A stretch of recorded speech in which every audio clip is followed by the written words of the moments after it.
Everyone, आप सभी का स्वागत करती हूँ मैं अपने चैनल पे। अगर आपको मेरे चैनल की वीडियोस अच्छी लगती हैं तो मेरे चैनल को प्लीज़ सब्सक्राइब कीजिएगा, और अगर आपको मेरे फैन फिक्शन पसंद है तो प्लीज़ वीडियो को लाइक भी ज़रूर कीजिएगा। एंड गाइस, में से बहुत सारे लोग जानना चाहते थे ये फैन फिक्शन कितना लंबा है। ये बहुत लंबा फैन फिक्शन नहीं है, मतलब इसके हार्डली मैं 10 से 15 पार्ट्स के बीच में बनाऊँगी, और इसकी स्टोरी बहुत ज़्यादा कॉम्प्लिकेटेड नहीं है। मैं कोई ज़्यादा सस्पेंस के साथ नहीं एक्सप्लेन कर रही हूँ, बट उसके बावजूद भी पता नहीं शायद आप लोगों को स्टोरी अच्छी नहीं लग रही, क्योंकि मुझे बहुत अच्छे व्यूज़ या कमेंट्स नहीं मिल रहे हैं। तो अगर आप चाहते हैं कि मेरा जो इंतज़ाम है वो ऐसे ही बना रहे तो प्लीज़ मेरी वीडियोस को लाइक ज़रूर कीजिए। आपके लाइक और कमेंट ही मुझे मोटिवेट करते हैं वीडियोस बनाने के लिए। तो प्लीज़ आज कमेंट में मुझे ज़रूर बताना स्टोरी अब तक कैसी लग रही है। चलिए back to the story. Last part में हमने देखा था वेंचिंग ने अपनी चाल चल दी थी। उसने वैनिंग के थ्रू विंग तक अब वो ठीक नहीं है खबर पहुंचा दी थी, जिसके बाद विंग थोड़ा परेशान भी हुआ था, लेकिन वांगजी उसने सबको जाने से मना कर दिया था। अब आगे वांगजी अपने पूरे ग्रुप यानी ये एलिंग ग्रुप के सामने खड़ा है और बोलता है सीजे पैनिंग की बीमार हुई हैं और वो वहाँ चला जा सकता है, लेकिन आप तीनों यहाँ से नहीं जा सकते। इस बात पे विंग थोड़ा गुस्सा करते बोलता है पर क्यों, हम भी वहाँ जाना चाहते हैं। इस बात पे अब वांगजी अपने आप पे कंट्रोल करते हुए, अपने गुस्से को थोड़ा कंट्रोल करते हुए, थोड़ा नाराज ना होते हुए बोलता है क्योंकि सिर्फ यहाँ पे शूटिंग और मेहनत तुम अकेले नहीं कर रहे हो, यहाँ पे इतने सारे लोग हैं जो मॉर्निंग से मेहनत कर रहे हैं। तुम लोगों के जाने की वजह से पूरे प्रोजेक्ट पे अब तक इन लोगों ने जो मेहनत करी है वो ख़राब हो जाएगी। तुम्हें लगता है कि तुम अब इन लोगों की मेहनत पे ऐसे पानी फेर के तुम्हें जाना चाहिए। इस बात पे जंचा, जो शायद वांगजी की बात समझ रहा है, वो तुरंत बोलता है विंग सही कह रहा है वांगजी, हमें शूटिंग पूरी करनी चाहिए। वैसे भी अधिकतर हम में से कोई अगर गायब भी होता है तो ये लोग उसे बाद में उसके साथ अकेले फ़ोटो करवा के उसे फ़ोटोशॉप के थ्रू ग्रुप में एंड कर ही लेते हैं। तो अभी हमें इस समय ये चीज़ फिनिश करनी चाहिए। विंग भी जो जानता है कि कितनी मेहनत लगती है सब लोगों के एक मतलब एक फ़ोटोशूट या एक उसमें सिर्फ एक एक्टर की मेहनत नहीं होती है, बल्कि पूरे क्रू मेंबर्स की मेहनत होती है। लाइटमैन की से लेके फोटोग्राफर से लेकर या डिज़ाइनर से लेकर हर चीज़ जो यहाँ मौजूद होती है उस चीज़ के पीछे एक पर्सन की मेहनत होती है। और वहाँ विंग सेल्फिश होके उन लोगों की मेहनत पे ऐसे ही छोड़ के नहीं जा सकता, इसलिए वो कह के अब ना रहने लगता है। वहीं वैनी जब अपनी बहन से मिलने आता है तो वेंचिंग बड़े आराम से बेड पे बैठ के पॉपकॉर्न खा रही थी। वो हॉस्पिटल के उस रूम में बड़े आराम से बैठी थी, जैसे उसे कुछ हुआ नहीं था। लेकिन जैसे ही उस वहाँ पे वैनिंग आता है तो वो छुप के जल्दी से वो साइड में रख के लेट जाती है और बेहोशी का नाटक करने लगती है। इस बात पे वैनिंग जो अपनी बहन की जो सीधा है, शरीफ है, अपनी बहन को बहुत प्यार करता है, वो बहुत स्ट्रेस में कहता है सीजे सीजे आपको क्या हुआ, अब ठीक है। अब अचानक से सिर्फ वहाँ पे वार्निंग की आवाज़ सुन के वो धीरे से अपनी आँख खोलती है और इधर उधर ऑब्जर्व करती है, तो उसे देख के शौक लग जाता है कि आज वैनिंग अकेला है, वैनिंग के साथ विंग नहीं है। उसे पता था कि वैनिंग और विंग इस समय एक साथ हैं। ऑब्वियसली वो भी वैन कॉर्पोरेशन की एक तरीके से क्या होता है उसे पता होता है, तो उसे ये भी पता था कि वो लोग साथ में, लेकिन वो विंग उससे मिलने नहीं आया। इस चीज़ से उसे थोड़ा शौक लगता है और वो वहाँ इधर उधर नज़रों से जैसे विंग को ढूंढ रही है, बट उसके बावजूद भी जब वहाँ विंग नहीं होता तो वो एक गुस्से में वेंचिंग से पूछने भी वाली थी विंग कहाँ है, लेकिन उससे पहले ही अचानक से हॉस्पिटल का डोर खुलता है। वेंचिंग एक्साइटमेंट से डोर की साइड देखती है, यही सोच के कि दोबारा से विंग ही होगा, लेकिन वहाँ विंग नहीं बल्कि उसका हस्बैंड वैन जूलियो था। वैन जूलियो तुरंत आगे आके वैनिंग के को साइड करते हुए अचानक से वेंचिंग का हाथ पकड़ के क्या हुआ है तुम्हें, तुम ठीक हो ना, क्या हुआ बेबी, तुम अचानक से हॉस्पिटलाइज कैसे हो गई, हमें तो ये बात अभी पता चली, पर तुम सुबह से यहाँ थी और हमें से किसी को पता क्यों नहीं चला। अब वेंजुलियो थोड़ा कंसर्न करते हुए बोलता है। अब वेंचिंग पहले वैनिंग की साइड देखती है, फिर वेंजुलियो की साइड देखती है और थोड़ा अपने आप पे कंट्रोल करते हुए वेंजुलियो से पूछती है तो तुम्हें कैसे पता चला कि मैं हॉस्पिटल में हूँ। इस बात पे वेंजुलियो साफ साफ बता देता है मुझे लांग वांगजी का फ़ोन आया था, तुम्हारे लांग वांगजी अब इलिंग के ग्रुप को हैंडल कर रहे हैं, तो वैनिंग यहाँ आया था, उसने उस चीज़ की मुझे इन्फॉर्मेशन दी और ये भी कि तुम हॉस्पिटलाइज हो, तुमने हमें से क्यों नहीं फ़ोन किया। तुम्हें पता है ना, हम तुम्हारी फैमिली हैं। सबसे पहले मेरे पास फ़ोन आना चाहिए था। मैं तुम्हारा हस्बैंड हूँ, पर ये फ़ोन मुझे लांग वांगजी के थ्रू पता चला। अब वैनचिंग जो जानती है लांग वांगजी ने ये क्यों किया है, जान पूछ के उसने किया है, तो वो आंसू भर के अपना सर नीचे करके नाटक करना शुरू कर देती है। क्योंकि मैं तुम्हें परेशान नहीं करना चाहती थी। मैं जानती हूँ तुम पूरा दिन कितनी मेहनत करते हो। मैं नहीं चाहती थी कि मेरी वजह से तुम परेशान हो, इसी कारण मैंने तुम्हें नहीं बताया था। कुछ ज़्यादा बड़ी बात नहीं थी, बस थोड़ी सी कमज़ोरी थी। तो 2-3 दिन से ये सब टेंशन के मारे मीडिया, फिर तुम भी पर मुझसे नाराज़ थे। मेरा कुछ खाने का मन नहीं कर रहा था, इसलिए ये सब हुआ। पर डोंट वरी, अब मैं बिल्कुल ठीक हूँ। वेंजिंग चीज़ें संभाल लेते हुए बोल रही है। वहीं इस बात पे वेंजुलिया प्यार से वेंचिंग को गले लगा लेता है और प्यार से उसके माथे पे किस करते हुए कहता है, तुम हमेशा मुझे इतना ही प्यार करती हो मेरी प्यारी। तुम हमेशा मुझे इतना, मेरे बारे में इतना सोचते हो। मैं ही बेवकूफ़ हूँ जो तुम्हारा ध्यान नहीं रख पाता हूँ। लेकिन तुम चिंता मत करो, अब मैं तुम्हारा पूरा ध्यान रखूँगा। मैं पूरा ध्यान रखूँगा कि तुम ठीक से खाओ पी रही हो नहीं हो, या तुम कहाँ हो। आज से मैं तुम्हारे साथ 24/7 रहने की कोशिश करूँगा, ताकि तुम बिल्कुल भी परेशान ना हो। और ये बोल के वो वेंचिंग को अपने सीने से लगा लेता है, जिसके कारण पीछे करा वैनिंग तो बहुत खुश होता है। लेकिन वेंचिंग को बहुत गुस्सा आता है। उसे उम्मीद नहीं थी कि उसका ये नाटक, जिसे वो यहाँ पे विंग को लाना चाहती थी, विंग की सिंपैथी गेन करना चाहती थी, उसकी जगह यहाँ वेंजुलियो आ जाएगा और वेंजुलियो इस तरह से उससे बात करने लगेगा।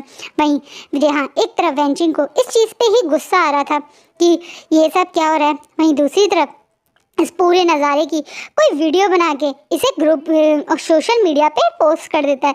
सोशल मीडिया पे किस तरह से वेंजुलियो वेंचिंग को किस कर रहा था, गले लगा रहा था, प्यार कर रहा था।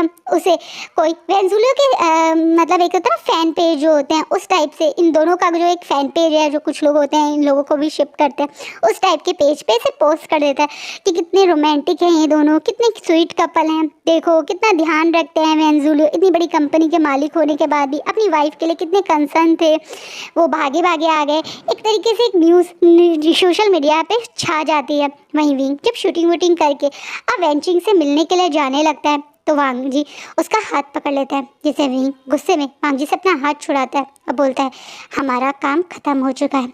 अब मेरे ख्याल से अब मुझे अपने असिस्टेंट को अपने साथ रखने की कोई ज़रूरत नहीं है, आप यहाँ से जा सकते हैं लांग वांग जी। और ये बोल के विंग दोबारा से बैग उठा के जाता, उससे पहले ही वांग जी अब गुस्से में उसका बैग उसके हाथ से छीन के एकदम से उसका हाथ जोर से पकड़ के उसे फोर्सफुली अपने साथ कार में की तरफ चलने लगता है। पीछे खड़ा न्यू सैन और यहाँ तक कि चंचा भी ये देखिए थोड़ा शौक तो है, लेकिन अब वो कुछ नहीं कर सकते क्योंकि विंग अब वांग जी का हस्बैंड है। तो ये हस्बैंड और हस्बैंड के बीच में वो लोग नहीं पड़ेंगे। अब वांग जी गुस्से में विंग को कार में बैठाते हैं और जिस बात पे विंग गुस्से में उसका से अपना हाथ छुड़ाता है और बोलता है, तुम मेरे साथ हर चीज़ में ज़बरदस्ती नहीं कर सकते। ज़बरदस्ती मुझसे शादी कर ली और अब ज़बरदस्ती मुझे कहाँ ले जा रहे हो? मैंने कहा ना मुझे हॉस्पिटल जाना है, मुझे वेंचिंग से मिलने जाना है, वो कैसी है मुझे जानना है। इस बात पे वांग जी अब तुरंत अपनी मतलब जहाँ उसकी कार थी उसके पीछे से एक टैब लेके विंग के हाथ में दे देता है और बोलता है, तो वहाँ जाने की क्या ज़रूरत है, पूरे न्यूज़ में पूरे सोशल मीडिया पे उसकी खबर है, लो खुद ही देख लो। अब वो वीडियो जो उसके मतलब वेंचिंग और वेंजुलियो वाली वीडियो है वो विंग भी देखता है।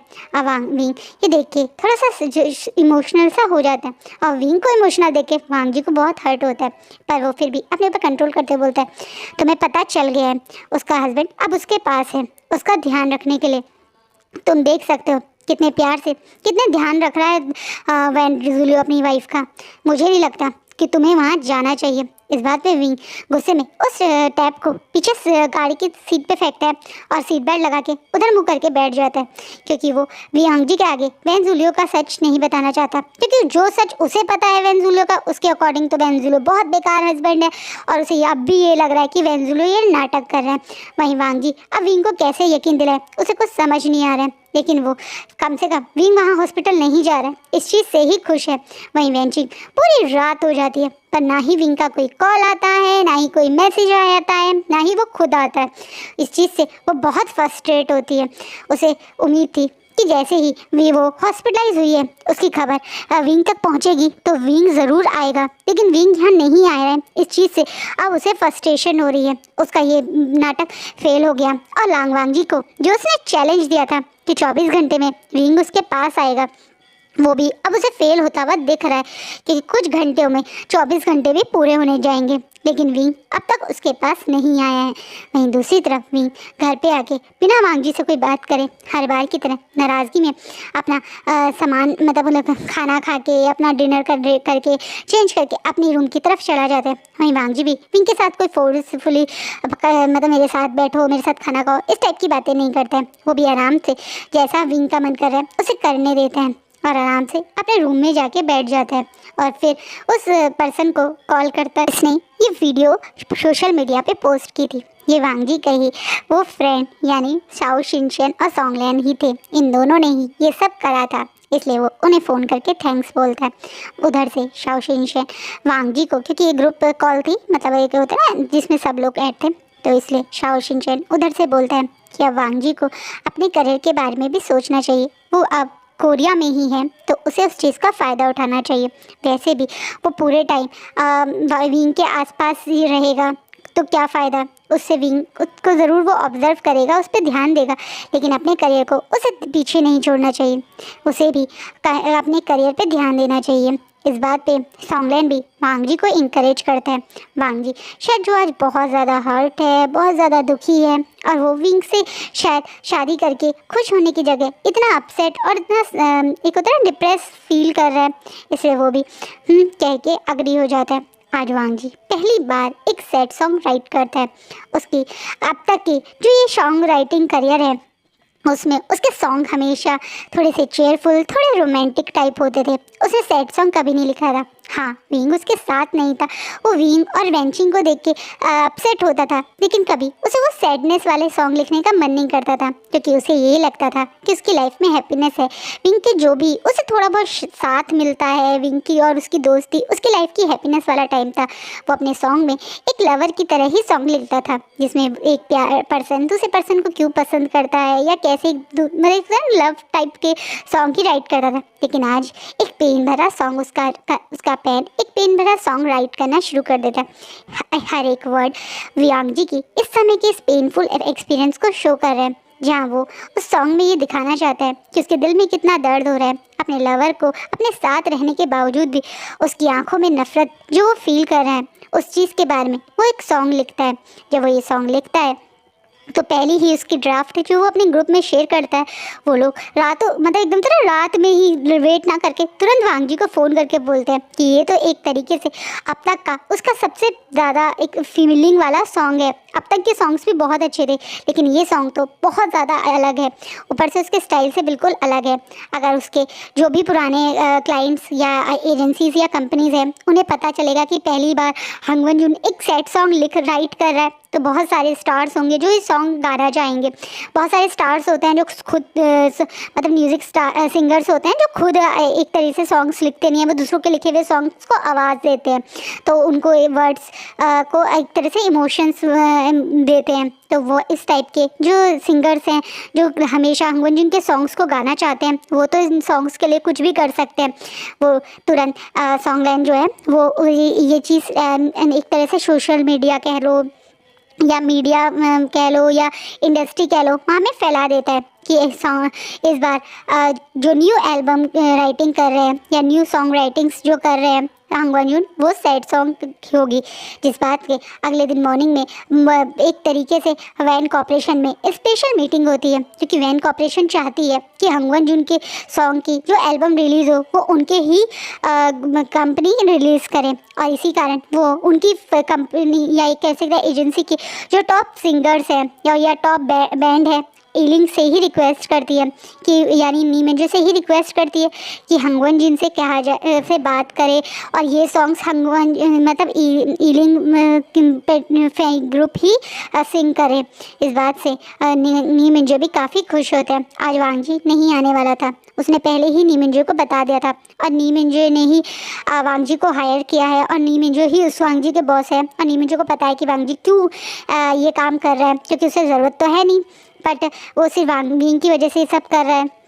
तो वो भी उसे छुट्टी दे देते हैं। वहीं विंग को आज वांग जी मॉर्निंग से दिखता ही नहीं, मिलता ही नहीं, तो थोड़ा सा अजीब तो लगता है। लेकिन अभी वो विंग वांग जी से बहुत गुस्सा है, तो उसे अवॉइड करके अपनी कंपनी चला जाता है। लेकिन कंपनी में जब हंगुन जिन की इतनी बातें हो रही हैं, डिस्कशन हो रही है, तो उसे भी लगता है कि उसे स्पेशल सॉन्ग क्या क्या रीज़न है उसे जानना है, क्योंकि ये लोग एकदम से ड्राफ्ट नहीं भेजे देंगे ना पूरी बस इतना ही बताया है कि एक हंगुन जिन इस बार अपना थोड़ा स्टाइल चेंज करके न्यू सॉन्ग राइटिंग कर रहे हैं, जिसमें वो सैड सॉन्ग लिख रहे हैं। तो इस वजह से लोग अभी कंपटीशन से में है कि कौन वो पहले ले लेगा, कौन होगा वो फर्स्ट पर्सन जो हंगुन जिन के एक न्यू सॉन्ग को गाएगा। इस टाइप की खबरें हैं। तो विंग भी थोड़ा एक्साइटेड होता है, क्योंकि उसे भी हंगुन जिन की राइटिंग जो है वो बहुत पसंद है।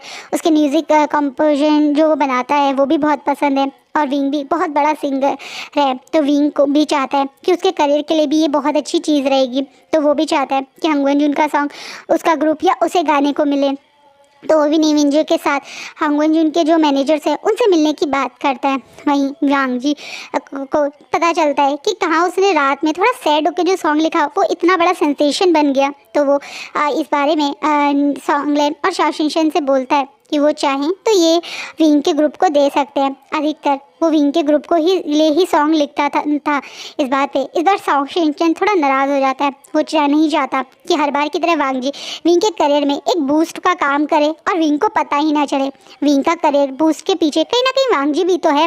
वांग जी के सॉन्ग्स ही अधिकतर विंग गाता है, और इसी कारण लोगों को उन दोनों के एक तो होता है कॉम्बिनेशन, या उनका जो एक होता है एक साथ काम करना बहुत ज़्यादा पसंद है। और अधिकतर विंग के करियर बूस्ट भी वांग जी के सॉन्ग राइटिंग की वजह से ही है। लेकिन इस बार जिस तरह से विंग वांग जी के साथ बिहेव कर रहा है, वांग जी के साथ रूडली बिहेव कर रहा है, उस चीज़ से शाओशिनशन बहुत ज़्यादा गुस्सा है। शाओशिनशन वांग जी को बहुत ज़्यादा पसंद करता है, not a lover type but as a friend type. उसे पता है कि वांग जी कभी अपनी फीलिंग्स को, अपनी जो भी वो विंग की हेल्प करता है वो कभी शो नहीं करेगा। लेकिन असलियत में तो विंग के करियर के जो ग्राफ ऊपर गया है उसके पीछे वांग जी भी है, वांग जी का हार्डवर्क भी है। वांग जी भी तो उसके लिए सॉन्ग कंपोज करता है, सॉन्ग राइट करता है, बस दिखाता ही तो नहीं है इतने आराम से। कैसे विंग को वो मतलब एक होता है ना हंगुन जिन के इतने फेमस सॉन्ग राइटर्स के हर बार सॉन्ग मिल जाते हैं, कोई और आर्टिस्ट क्यों नहीं मिल पाते हैं? क्योंकि कहीं ना कहीं हंगुन जिन खुद चाहता है कि विंग ही उसके सॉन्ग को मतलब एक तरह से गाया करे। पर सॉन्गलैंड शाओशिनशन को समझाता है, क्योंकि वो जानता है कि वांग जी किस हद तक विंग को पसंद करता है, और वो लोग कुछ भी कहेंगे वांग जी एंड में भी विंग को ही सपोर्ट करेगा। इसलिए वो ना चाहते हुए भी जैसा हंगुन जिन चाहता है वैसा ही करते हैं। और एज़ यूजुअल नीमिंजो को भी बस 2 कॉल करने होते हैं मतलब एक तरह से सॉन्गलैंड और शाओशिनशन को, और बस तीसरी कॉल तक ये लोग मान जाते हैं। जिस बात से इस बार शाओशिनशन ज़्यादा खुश तो नहीं है, लेकिन वो कुछ कभी नहीं कर सकता है। वहीं तुरंत ये बात जैसे ही वैन कॉर्पोरेशन को पता चलती है तो वो हर बार की तरह इस बार भी बहुत खुश हो जाते हैं। सुबह जो स्ट्रेस था उन्हें पता था शाम तक वो ख़त्म ही हो जाएगा, लेकिन श्योरिटी मिलने के बाद तो वो बहुत खुश भी हो जाते हैं। वहीं विंग भी बहुत ज़्यादा खुश हो जाता है ये सुन के फिर से अपने फेवरेट हंगुन जिन के सॉन्ग गाने का मौका मिल रहा है। विंग की ये एक्साइटमेंट उसके चेहरे से हर कोई ऑब्जर्व कर सकता है। वांग जी जानता था कि विंग को हंगुन जिन की सॉन्ग राइटिंग पसंद है, लेकिन वो इतना ज़्यादा खुश हो जाता है ये देख के वांग जी के मन में थोड़ी खुशी होती है। पिछले कुछ दिनों से जिस तरह से रोज़ विंग की नज़रों में अपनी नाराज़गी और गुस्सा देख रहा था उसे हर्ट हो रहा था, लेकिन अब उसी के सॉन्ग को गाने की जो खुशी विंग के चेहरे पे देख रहा है उससे उसके मन को थोड़ी तो राहत मिल रही है। ये सब लोग वापस अपने अपने घर पहुँचते हैं। एज यूजुअल विंग और वांग जी एक दूसरे को इग्नोर करते हैं, विंग जानबूझ के और वांग जी और विंग की नज़रों में अपने लिए नफरत ना दिखने की वजह से अपनी लाइफ को इस तरीके से अब इन्होंने जीना शुरू कर दिया। वहीं दूसरी तरफ जहाँ विंग और वांग जी इन चीज़ों को एडजस्ट कर रहे हैं, एक दूसरे को थोड़ा अवॉइड कर रहे हैं, लेकिन फिर भी एक दूसरे पे अब थोड़ा थोड़ा समझ भी रहे हैं। लेकिन दूसरी तरफ वैनचिंग को बहुत ज़्यादा गुस्सा आ रहा है। पिछले 1 हफ्ते में वांग जी ने विंग को उससे मिलने ही नहीं दिया है। ये हर बार वैनचिंग कभी कुछ नाटक भी करती है तो वांग जी क्योंकि अब वो पूरे टाइम विंग के साथ रहता है, उसका असिस्टेंट बना हुआ है उसके ग्रुप का, तो वो हर चीज़ का ध्यान रखता है, तो वो इस चीज़ को रोक रहा है, जिससे वैनचिंग को अब वांग जी पे बहुत गुस्सा आ रहा है। वो किसी भी तरह से अब वांग जी को बीच में से हटाना चाहती है। इन्हीं कुछ चक्करों में उसे पता चलता है कि वांग जी जो कि इस सीक्रेट के बारे में, जिसके बारे में शायद वहाँ खुद विंग नहीं जानता है, कि वांग जी एक सॉन्ग राइटर है। उसे लगता है वो इस तरीके से फ़ायदा उठा सकती है अगर वो ऐसा अफेयर न्यूज़ चला दे कि वांग फेमस सिंगर या मतलब फेमस सॉन्ग राइटर हंगवन जून का किसी फीमेल के साथ अफेयर है, तो कहीं ना कहीं इस चीज़ से वांग जी इफ़ेक्ट होगा और उसका ध्यान विंग के ग्रुप और विंग से हटेगा। वो इसी चीज़ के बारे में सोच के अपनी एक फ्रेंड ममिया की हेल्प लेती है। ममिया एक सिंगर, मतलब एक तरह से normal, not so famous, but एक सिंगर है और वो काफ़ी टाइम से वेंचिंग के फेवर का वेट कर रही है, इसलिए वेंचिंग के लिए वो ये करने के लिए अग्री हो जाती है। जैसा वेंचिंग ने सोचा था वैसे ही वो नेक्स्ट डे एक बड़े से न्यूज़पेपर की हेडलाइन निकलती है कि the famous song writer, song choreographer और can say producer famous the हंगवन जून का अफेयर चल रहा है। वो भी कोई और नहीं बल्कि न्यू फ्रेशर और you can say newcomer singer मिमियासे के साथ। ये न्यूज़ एक तरीके से सॉन्गलैंड और शाओ शिनचैन के लिए भी शौक था, वहीं वांग जी को लिए भी ये चीज़ काफ़ी अजीब थी। वांग जी जल्दी से किसी से मिलता नहीं, वांग जी के बारे में कोई जानता ही नहीं, तो इस तरीके से उसके नाम को किसी स्ट्रेंजर के साथ जोड़कर ऐसी न्यूज़ बाहर लाना, ये चीज़ बहुत बड़ा शौक था। सॉन्गलैंड और शाओ शिनचैन वांग जी को तुरंत उनकी कंपनी यानी उनकी एजेंसी में आने के लिए बोलते हैं, जिसके कारण वांग जी नी मिंजे से छुट्टी लेकर वहाँ चला जाता है।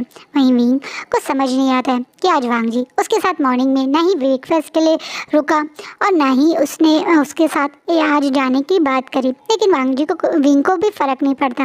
वांग जी की नाराज़गी इस समय उस पर बहुत ज़्यादा है, तो वो विंग उसके साथ मतलब वांग जी उसके साथ नहीं जा रहा है, तो विंग को इतना फ़र्क पड़ नहीं रहा है। लेकिन हाँ, उसे फ़र्क जिस चीज़ से पड़ा है वो उसी न्यूज़ से पड़ा है। उसे भी पता नहीं क्यों अच्छा नहीं लगा कि हंगवन जून का किसी के साथ अफेयर है सुन के। उसका भी फेवरेट एक है हंगवन जून, तो उसे भी उम्मीद मतलब ऐसा लगा ये चीज़ काफ़ी बड़ी है। वहीं दूसरी तरफ सॉन्ग इंडस्ट्री में तो एकदम से जैसे नॉन स्टॉप मिमिया को कॉल्स आनी शुरू हो जाती है। मिमिया इस चीज़ का फ़ायदा भी खूब उठा रही है। वो लोगों के सामने छोटी छोटी फेक स्टोरीज सुना रही है कि वो हंगवन जून से एक कैफ़े में गलती से टकरा गई थी, उसके बाद उसे उनका रियल आइडेंटिटी भी पता है। और ये चीज़ जब वो लोगों के बीच में बोलती है तो बहुत लोग शॉक हो जाते हैं। सबसे बड़ा शॉक तो वांग जी को लगता है, क्या सचमुच में ये लड़की उसकी आइडेंटिटी के बारे में जानती है या सिर्फ फेमस होने का एक तरीका आजमा रही है। वो ये ही चीज़ें सोच रहे हैं। वहीं वेंचिंग को जैसे ही लगता है कि अब वांग जी का ध्यान पूरी तरह से विंग से हट गया, तो वो आज खुद एजेंसी में पहुंच जाती है। विंग के जो ग्रुप यानी इलिंग बैंड के उस जगह पे जहाँ पे ये लोग ट्रेनिंग करते हैं, प्रैक्टिस करते हैं। अब आज यहाँ पे वेंचिंग को देखकर मिन्नी मिंजे को काफ़ी शौक और गुस्सा आता है। वो तुरंत वेंचिंग को रोकने की कोशिश भी करते हैं, लेकिन ऑब्वियसली वेंचिंग इस कंपनी की काफ़ी बड़ी मतलब एक तरह से ओनर की वाइफ है, काफ़ी बड़ा उसकी पोजीशन है, तो वो उससे डायरेक्ट तो लड़ नहीं सकते हैं। और दूसरा उनके ऊपर इतना राइट नहीं है कि वो अपने ब्रांड मेंबर को रोक के किसी से मिलने के लिए। हाँ, वो उसकी प्रोफेशनल लाइफ हैंडल कर रहे हैं, पर पर्सनल लाइफ में वो किससे मिलना चाहते हैं उन्हें तो वो कंट्रोल नहीं कर सकते। वांग जी ऐसा कर सकता था क्योंकि वांग जी उसका हस्बैंड है, लेकिन नी मिंजो के पास इतनी पावर नहीं है, इसलिए वेंचिंग को उन्हें एक तरह से बीच में से हटा के विंग से मिलने में ज़्यादा दिक्कत नहीं होती। वहीं विंग इतने दिन बाद वेंचिंग को यहाँ देखे थोड़ा शॉक हो जाता है, पर वेंचिंग ना आज आओ देखती है ना ताओ देखती है, अपने भाई के उस शॉकिंग एक्सप्रेशन को भी नहीं देख पाती है। और वहीं न्यूज़ैन और मतलब जंचा जो इस मतलब रिलेशनशिप के बारे में नहीं जानते थे, उनके सामने ही वो विंग का हाथ पकड़ के वहाँ से चली जाती है। और आज का पार्ट यहीं रुकता है।